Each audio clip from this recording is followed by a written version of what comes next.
Welcome back sa aking YouTube channel. Para sa mga first time mo ito nanonood, please click mo na yung Jeremy's TV Manila. Anyway guys, wala nang bayad, libre lang.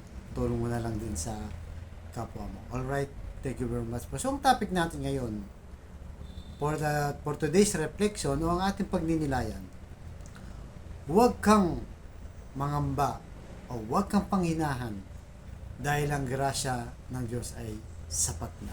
So marami sa atin guys, di ba? Kapag may dumarating na problema sa buhay natin, financial, karamdaman, pamilya, talagang aligaga ka.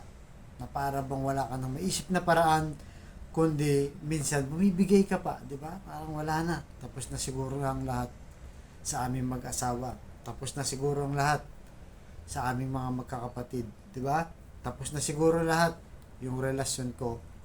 Tapos na siguro lahat bangkaroti na ako, wala na akong magagawa. At tapos na ang lahat, maluma ng karamdaman niya.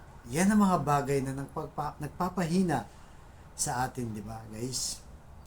Pero kung talagang isipin mo, guys, di ba, kung isipin mo na hindi mo kailangan mag-alala. Dahil unang-una, hindi ibibigay sa iyo ng Diyos ang mga problemang nararanasan mo ngayon kung hindi mo kaya. So, kaya yan guys.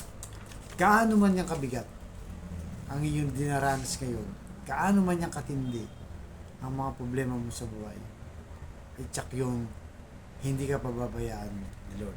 Kaya nga sabi sa pangalawang Korinto, chapter 12, verse 9, at siya'y nagsabi sa akin, ang aking biyaya ay sapat na sa'yo'y sapagkat ang aking kapangyarihan ay magiging sakdal sa kahinahan. And guys, ibig sabihin nito, kapag may matindi tayong dinaranas ng mga matinding problema, halimbawa sa karamdaman, di ba?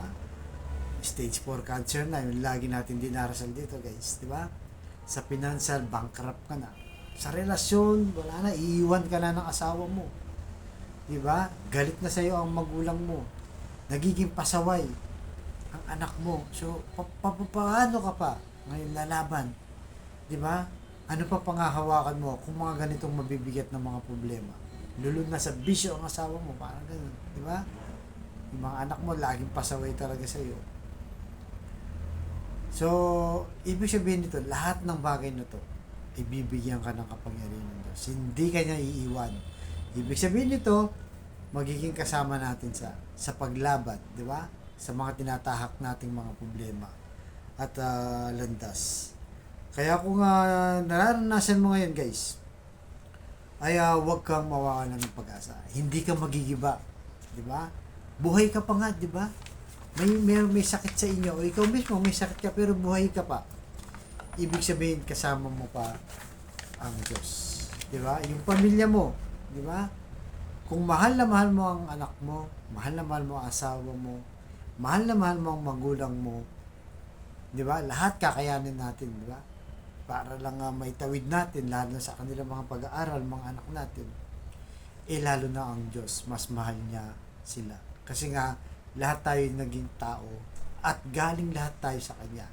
Kasi tayo lang ang pinagkatiwalaan ni Lord sa ating mga anak. Tayo lang ang pinagkatiwalaan ni Lord sa ating mga kapatid. Tayo lang ang pinagkatiwalaan ni Lord sa ating mga magulang. Kaya kung mahal natin sila, lahat ay gagawin natin, lalong mahal ng Lord, ni Lord sila, yung mga pamilya natin. Kaya hindi niya tayo pababayaan. Kaya, di ba? Kahit minsan guys, yung buhay natin sa mundo hindi mo rin maintindihan, di ba? Kagaya ako guys, sa mga parents ko, maaga akong naulila sa nanay ko at sa tatay ko.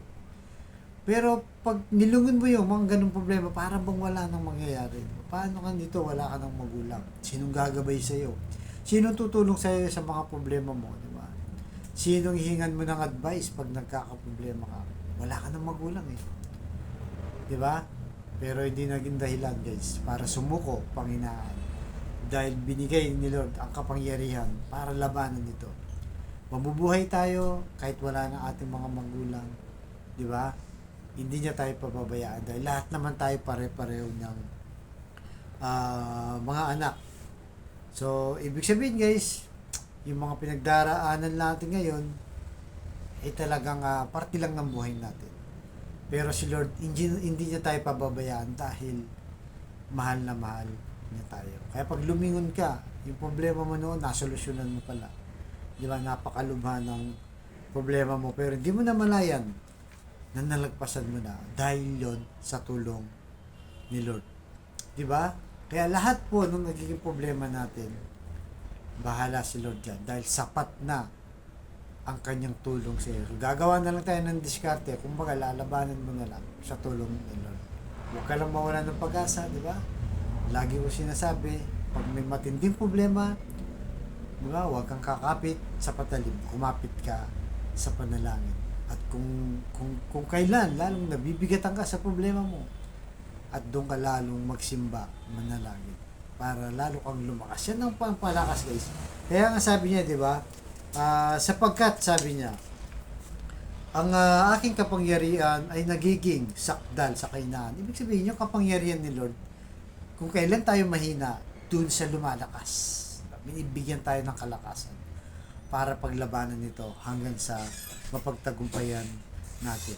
Diba? Kaya tuloy lang, huwag po tayong bibigay at panghinaan ng loob. Kaya sa kapatid natin ngayon, nanonood sa aking vlog, na may matinding karamdaman, stage 4 cancer na, tinaningan na sa buhay. Lord, i-bless niyo po ang kapatid namin ito, nanonood sa aking vlog. Iunat niyo po ang iyong mapagpagaling na kamay. Haplusin niyo po yung kanyang karamdaman, Lord. Yakapin niyo po, Lord. Alam naman namin, wala namang, kung imposible sa iyo, kung yung loloobin. Tanggalin niyo po, Lord, ang kanyang karamdaman. At ganoon din po sa pamilyang nagkakagulo, nagkasira-sira, dahil sa pag-aaway at sa hindi pagkakaunawaan. Bigyan niyo po, Lord, ng mga kapangyarihan para maging mahinahon, mapagpasensya at mapagpatawad para maibalik ang magandang relasyon ng kanilang pamilya. Pagbigis-bigisin niyo po muli, Lord, para sa kanilang mga anak. Ganon din po, Lord, sa financial, na kailangan namin lahat. Lalo na, Lord, yung kapatid namin walang-wala. Ultimo pambili ng 1 kilo ng bigas, Lord. Iniisip pa kung paano itatawid. Pambili ng ulam, pambaon ng mga bata, pambili ng gamot at kung ano-ano pang pangailangan sa aming pamilya. So, i-bless niyo po ang aming hanap buhay para matustusan namin ang aming pangangailangan. Humingi po kami ng tawad sa aming mga kahinahan, kasalanan, para nung sa ganun, Lord, ang kalakasan niyo, ang umiral sa amin para mapagtagumpayan ito sa inyong tulong, Lord. So, ang lahat natin tiniling namin sa matamis na pangalan natin, Panginoong Jesus. Amen. To God all be the glory. Sa ngalan ng anak ng Diyos Espiritu Santo. Thank you very much po.